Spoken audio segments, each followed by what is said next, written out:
Subscribe channel Truth.id dan aktifkan lonceng notifikasi untuk mendapatkan informasi seputar live streaming dan video khotbah terbaru. Posisi tombol subscribe berada di kanan atas channel kami dan jangan lupa nyalakan loncengnya.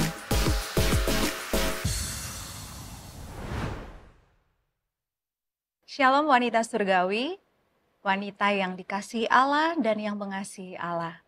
Sebelum kita mendengarkan kebenaran firman Tuhan saat ini, mari kita teduhkan hati dan kita berdoa. Bapa Yahweh, kami bersyukur untuk penyertaan Tuhan, bahkan pembelaanmu yang tidak pernah berakhir dalam kehidupan kami. Karena itu ya Bapa, sebagai wanita-wanita surgawi, kami rindu untuk terus berjuang di hadapan Tuhan, supaya kami menjadi pribadi yang layak disertai Tuhan, layak mendapatkan pembelaan daripada Bapa. Saat ini kami persiapkan seluruh hati kami sediakan hati kami untuk kami boleh belajar kebenaran firman Tuhan. Tidak hanya belajar, tetapi kami mempraktekkannya dalam seluruh kehidupan kami. Terima kasih Bapa, kami bersyukur dan kami berdoa. Amin. Wanita surgawi, dalam hidup ini ada masa-masa ketika kita merasa dilupakan. Kita setia, kita berdoa, kita memberi, bahkan kita aktif dalam pelayanan gereja. Tapi sepertinya tidak ada perubahan dalam kehidupan kita. Masalah tetap ada, pergumulan tetap ada, doa kita seolah-olah tidak didengar. Air mata kita dalam kesunyian tanpa suara. Dan kita mulai bertanya, apakah Tuhan masih peduli? Apakah Dia masih mengingat aku? Mungkin kita pernah berada di titik itu, atau justru sedang berada di titik itu hari ini, menyimpan pergumulan yang tak seorang pun mengerti, dikelilingi oleh orang-orang yang tidak melihat luka hati kita, bahkan malah melontarkan perkataan yang menambah pedihnya luka hati kita. Dan akhirnya kita hanya bisa berkata dalam diam, Tuhan, sampai kapan hal ini terjadi pada diriku? Nah, wanita surgawi, hari ini kita akan belajar dari kisah seorang perempuan yang mengalami perasaan demikian. Ia bukan siapa-siapa di mata masyarakat. Ia bukan tokoh besar yang berpengaruh. Tetapi Alkitab mencatat kisah hidupnya dengan sangat indah. Karena dari dalam luka dan air matanya, kita melihat kemuliaan Allah yang menjawab dengan penuh kasih. Wanita surgawi, nama perempuan ini adalah Hana. Dan firman Tuhan dalam 1 Samuel 1 ayat ke-19 berbunyi, Tuhan ingat kepadanya. Nah, hari ini kita belajar dari kehidupan Hana yang memang tidak memiliki nama besar seperti Abraham, tidak memimpin bangsa seperti Musa, dan tidak mengalahkan raksasa seperti Daud. Tapi dari hidupnya yang sunyi, penuh air mata dan pergumulan panjang, lahirlah salah satu nabi terbesar dalam sejarah Israel, yaitu Samuel. Dari seorang perempuan bernama Hana, seorang istri yang hidup dalam tekanan dan kesedihan yang mendalam, ia adalah istri dari Elkana, seorang laki-laki Efraim dari Ramataim Zofim. Elkana memiliki dua istri, Penina dan Hana. Penina memiliki anak, tapi Hana tidak. Setiap tahun, Elkana membawa keluarganya ke Silo untuk menyembah dan mempersembahkan korban kepada Tuhan. Di tempat itulah, di hadapan Tuhan, kisah air mata Hana terjadi. Setiap kali mereka datang ke rumah Tuhan, Penina menyakiti hati Ana. Mengejeknya karena ia mandul. Dan ini terjadi tahun demi tahun. Hana menangis dan tidak mau makan. Kesedihannya begitu dalam hingga suaminya berkata, Hana, mengapa engkau menangis? Bukankah aku lebih berharga bagimu daripada 10 anak laki-laki? Namun hati Hana tetap hancur. Suatu waktu, Hana berdiri dan masuk ke bait suci. Ia berdoa dengan hati yang pedih, menangis terseduh-seduh. Dalam doanya, ia berkata, Tuhan semesta alam, jika sungguh-sungguh Engkau memperhatikan sengsara hamba-Mu ini, dan mengingat kepadaku dan tidak melupakan hamba-Mu ini, tetapi memberikan kepada hamba-Mu ini seorang anak laki-laki, maka aku akan memberikan dia kepada Tuhan untuk seumur hidupnya, dan pisau cukur tidak akan menyentuh kepalanya. Saat itu Imam Eli melihat Hana berdoa, tapi hanya bibirnya yang bergerak, tidak ada suara yang keluar. Imam Eli mengira bahwa ia mabuk. Tapi kemudian Hana menjelaskan, dalam 1 Samuel 1 ayat yang ke-15. Tetapi Hana menjawab, "Bukan tuanku, aku seorang perempuan yang sangat bersusah hati. Anggur atau minuman yang memabukkan tidak kuminum, melainkan aku mencurahkan isi hatiku di hadapan Tuhan."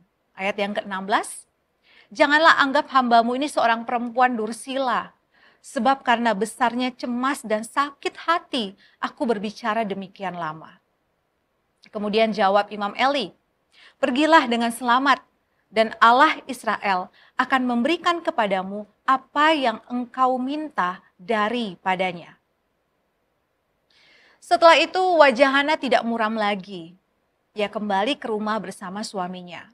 Dan ketika Elkana bersetubuh dengan Hana, Tuhan mengingat Hana. Ia mengandung dan melahirkan seorang anak laki-laki yang diberi nama Samuel, sebab katanya, "Aku telah memintanya daripada Tuhan." Wanita surgawi, dari kisah ini kita belajar beberapa hal yang sangat penting dalam pertumbuhan iman kita. Yang pertama, dalam penderitaannya, Hana tahu kepada siapa ia harus datang. Hana tahu persis tempat yang tepat untuk mengadu. Hana tidak membawa kepahitannya kepada manusia, tetapi mengarahkannya kepada Allah.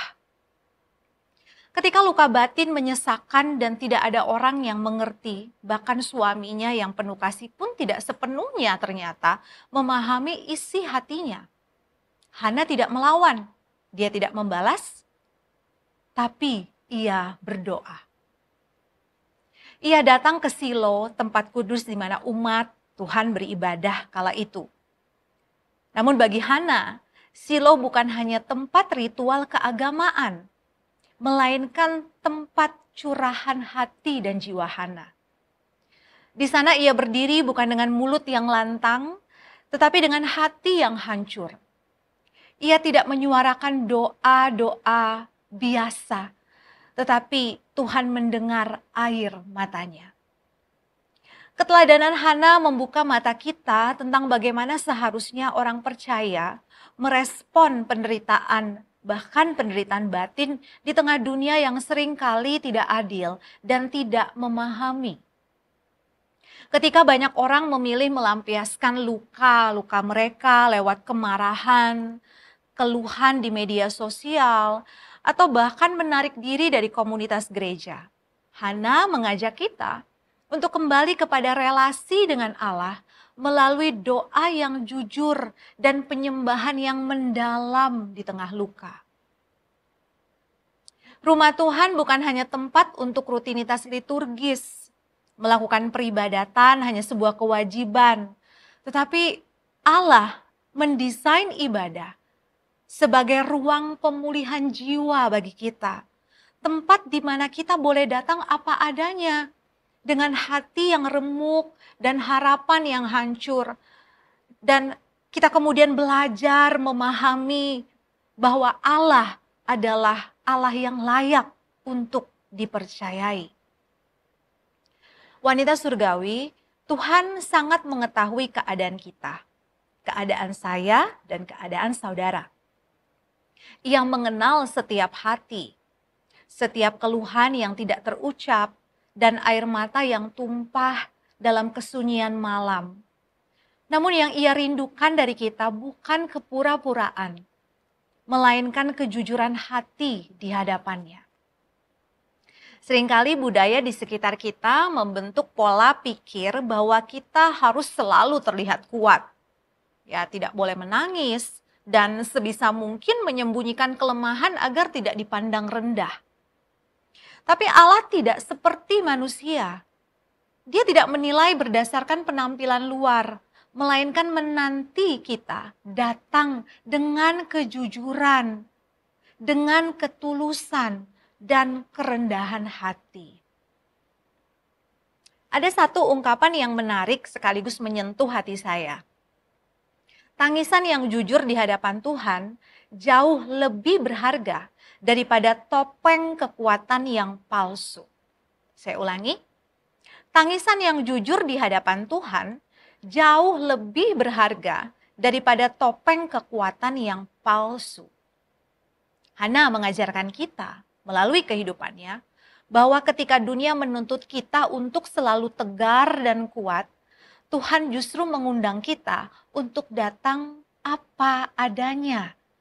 Karena hanya di hadapannya kita benar-benar dipulihkan. Dalam hadirat Tuhan, kita memperoleh kelegaan yang tidak diberikan dunia kepada kita. Dunia menawarkan kenyamanan instan yang fana. Dunia hanya menawarkan kesesakan demi kesesakan hidup. Namun Allah menyediakan kelegaan dalam hadiratnya. Maka seperti Hana, kita pun harusnya menyadari bahwa semakin menjauh dari Allah, ternyata kita semakin tidak dapat pulih dan sembuh dari luka-luka hati dan batin. Semakin kita mendekat dengan Allah, mata hati kita semakin terbuka dan menyadari bahwa tangan Allah yang lembut merengkuh, memeluk kita dengan kehangatan kasih-Nya. Kemudian pelajaran yang kedua, dari kehidupan Hana, dari keadaan yang Hana alami. Wanita surgawi, Silo adalah lokasi pusat peribadatan kala itu. Bukan hanya menjadi tempat permohonan, namun bagi Hana menjadi tempat penyerahan hidup Hana kepada Allah. Saat Elkana mempersembahkan korban binatang kepada Tuhan, Hana justru mempersembahkan masa depannya. Ia bernazar bahwa jika Tuhan memberikan anak, anak itu akan dikembalikan kepada Tuhan. Anak itu akan dipersembahkan kepada Tuhan. Nah, ini bukan janji biasa. Ini adalah penyerahan total dari seorang ibu yang menyadari bahwa hidup bukan sekedar soal memiliki, tetapi soal mempercayakan. Dalam doanya, Hana tidak lagi menuntut, tapi ia mempersembahkan. Ada kekuatan yang besar yang muncul dari kedalaman luka batin yang ia alami. Kekuatan yang tidak muncul dari kenyamanan, tetapi dari penderitaan yang dalam. Ketika seorang perempuan dihimpit oleh rasa malu, dicemooh, tidak dimengerti bahkan oleh orang yang terdekat, justru di sanalah muncul doa yang paling murni dan paling jujur. Saya merenungkan kisah Hana dan membayangkan betapa beratnya tekanan batin yang ia tanggung. Semakin dalam penderitaannya, semakin tulus penyerahannya. Dan dari kedalaman itulah lahir sebuah janji yang gak main-main wanita surgawi. Janji ini untuk memberikan kembali, mempersembahkan kembali apa yang paling ia rindukan. Hana tidak hanya ingin anak untuk memulihkan harga dirinya di hadapan manusia. Ia ingin hidupnya berkenan di hadapan Tuhan. Di balik air mata dan keluh kesahnya ada iman yang teguh. Dalam luka, ia berani membuat pertukaran. Tuhan, jika Engkau memberiku, aku akan mengembalikannya bagimu. Inilah yang membuat kisah Hana berbeda. Ketika banyak orang hanya ingin menerima, Hana justru rela melepaskan. Ketika banyak orang berdoa agar diberkati, Hana berdoa agar bisa menjadi berkat. Dan inilah yang menjadikan doanya begitu menyentuh hati Allah. Apakah kita seperti Hana? Berani mempertaruhkan segala sesuatu untuk Allah. Impian kita, harapan kita, bahkan hal-hal yang paling kita rindukan dan perjuangkan dalam hidup ini. Ataukah kita terus berusaha menggenggam semuanya dengan erat? Keinginan, ambisi, rencana masa depan, karena kita takut kehilangan hal-hal tersebut. Pertanyaan ini menggugah saya secara pribadi untuk kemudian menilai ulang motivasi terdalam relasi dengan Allah. Seringkali kita datang kepada Tuhan dengan tangan yang penuh dengan permintaan, tetapi hati yang tertutup untuk penyerahan. Kita ingin diberkati, tapi tidak siap mempersembahkan kembali. Kita ingin menerima, tapi sulit untuk melepaskan. Itulah iman yang tidak transaksional dari kehidupan Hana, tetapi relasional. Iman yang tidak dibangun di atas kalkulasi untung dan rugi, melainkan di atas cinta dan kepercayaan yang dalam kepada Tuhan yang setia. Maka pertanyaannya bukan lagi hanya apa yang kita minta kepada Tuhan, namun apa yang rela kita persembahkan kembali kepadanya. Dan inilah penghiburan serta pengharapan besar dari kisah ini. Tuhan Allah mengingat Hana. Tuhan mengingat Hana. Allah mengingat Hana. Hal ini bukanlah sebuah ungkapan bahwa Allah sebelumnya lupa, kemudian dia tiba-tiba ingat. Dalam bahasa Ibrani, mengingat menggunakan kata sakar berarti bertindak aktif dalam kasih dan perjanjiannya. Ini adalah tindakan ilahi, bukan sekedar memori. Ketika Alkitab mengatakan bahwa Tuhan mengingat Hana, itu berarti dia bertindak dalam kasih setianya untuk menjawab doa dan harapan yang dilandaskan pada penyerahan yang sejati. Tuhan menjawab bukan karena panjangnya doa, bukan karena emosinya yang kuat, tapi karena hati Hana tulus. Penyerahannya total, bukan manipulatif. Dan ketika waktunya Tuhan tiba, kandungan Hana terbuka.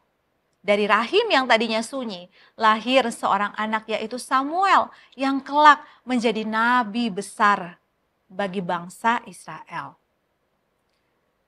Wanita surgawi, Samuel bukan hanya jawaban bagi Hana, tapi juga jawaban Tuhan bagi umatnya.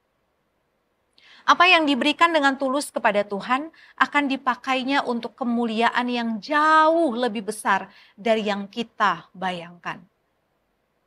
Jangan pernah meremehkan doa yang lahir dari hati yang hancur. Terlebih lagi bila disertai dengan kehidupan yang dijaga tetap benar di hadapan Allah.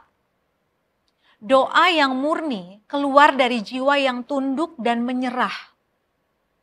Mampu menjadi pintu masuk bagi karya Allah yang jauh melampaui keinginan dan kepentingan pribadi kita. Tuhan bukan hanya mendengar suara, tapi Ia memperhatikan hati. Dan kepada hati yang benar, Ia berkenan bertindak. Ketika kita menjaga kekudusan hidup, menjauhkan diri dari dosa, tidak membalas kejahatan dengan kejahatan, bahkan tidak merencanakan kejahatan dalam hati kita kepada orang lain. Tetap percaya di tengah sunyi serta sakitnya penantian. Allah tidak tinggal diam. Ia mengingat, dan ketika Ia mengingat, Ia bertindak. Bukan dengan cara biasa, melainkan dengan caranya yang ajaib dan di luar ekspektasi manusia. Poin yang keempat, Tuhan mengingat Hana. Namun selanjutnya, Hana mengingat janjinya kepada Tuhan. Hana mengingat nazarnya kepada Tuhan dan menggenapinya. Kisah ini tidak berhenti pada Allah yang mengingat Hana. Bagian yang luar biasa dari kisah ini adalah bahwa Hana mengingat janjinya kepada Allah dan ia menggenapi janjinya. Ia berjanji dan ia menggenapinya. Ia berjanji bukan untuk mengingkarinya, tetapi untuk melakukan dan menggenapi janjinya. Setelah Samuel disapih, Hana tidak mundur dari komitmennya. Ia membawa anak yang telah lama dinantikannya itu ke rumah Tuhan, ke Silo. Ia menyerahkan Samuel kepada Imam Eli dan berkata dalam 1 Samuel 1 ayat 27. Untuk mendapat anak inilah aku berdoa, dan Tuhan telah memberikan kepadaku apa yang kuminta daripadanya. Maka aku pun menyerahkannya kepada Tuhan. Seumur hidup terserahlah ia kiranya kepada Tuhan. Lalu sujudlah mereka di sana menyembah kepada Tuhan. Ini adalah puncak dari ketulusan iman Hana. Ia tidak hanya membuat nazar di dalam kepedihan, tapi juga berani menepatinya di tengah sukacita. Ia tidak menjadikan jawaban doa sebagai milik pribadi, tetapi mempersembahkannya kembali sebagai bagian dari ibadah dan pengabdiannya kepada Allah. Hal ini menunjukkan bahwa kasih Hana kepada Tuhan jauh lebih besar daripada keinginannya memiliki anak. Ia tidak terjebak pada rasa memiliki, tetapi hidup dalam kesadaran bahwa segala sesuatu datang dari Tuhan dan layak untuk dikembalikan kepada Tuhan. Nah, wanita surgawi, kalau mau jujur, betapa seringnya kita mudah melupakan janji saat hidup mulai membaik. Kita berdoa dengan sungguh dalam krisis, tapi saat pertolongan datang, kita sibuk menikmati berkat dan lupa kepada Sang Pemberi berkatnya. Kita sering berkata, Tuhan kalau Engkau tolong aku akan bla bla bla. Sebutlah janjinya. Tetapi setelah doa dijawab, komitmen itu kok pelan-pelan menghilang ya. Hana mengajarkan kepada kita melalui kehidupannya untuk tidak hanya setia dalam penderitaan, tetapi juga dalam kelimpahan. Janji yang kita ucapkan kepada Allah bukan sekedar emosi sementara, melainkan ikatan iman yang kudus. Disinilah kita melihat adanya integritas spiritual seorang wanita yang hidupnya menjadi persembahan bagi Allah, bukan hanya mulutnya. Apakah kita juga ingat janji-janji yang pernah kita ucapkan kepada Tuhan? Ketika kita menangis, ketika kita memohon kesembuhan, ketika kita berdoa untuk pemulihan, berdoa untuk pelayanan atau keluarga, apakah kita telah menggenapinya? Apakah janji yang kita ucapkan itu berasal dari keinginan untuk memuaskan ambisi dan keinginan daging kita belaka? Pertanyaan ini menjadi sebuah perenungan bagi saya dan saudara.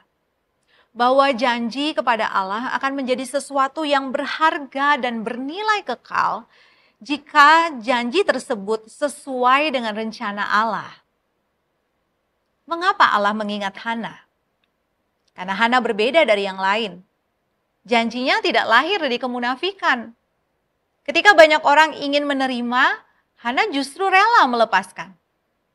Ketika banyak orang berdoa agar diberkati, Hana berdoa agar bisa menjadi berkat. Dan mengapa Allah menjawab doa Hana? Karena Allah memiliki rencana yang besar bagi umatnya.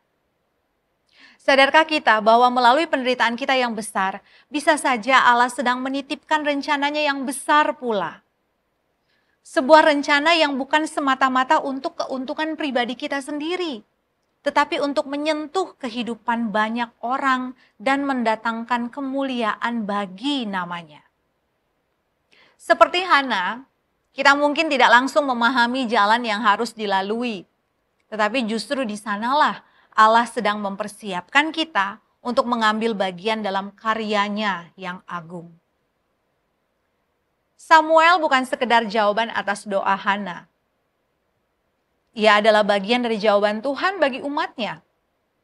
Seorang nabi yang akan memimpin perubahan besar dalam sejarah Israel. Dan semua itu dimulai dari hati yang terluka, bibir yang berdoa, dan seorang ibu yang berani mempersembahkan yang paling berharga dari hidupnya. Maka pertanyaan hari ini bukan hanya apakah Tuhan sudah mengingat kita, tetapi juga apakah kita siap mengingat Tuhan dan menggenapi apa yang pernah kita janjikan kepadanya. Mari kita renungkan hal ini dalam hati, wanita surgawi. Apakah aku sedang membawa pergumulanku ke tempat yang tepat? Apakah aku masih percaya bahwa Tuhan mendengar meski belum menjawab?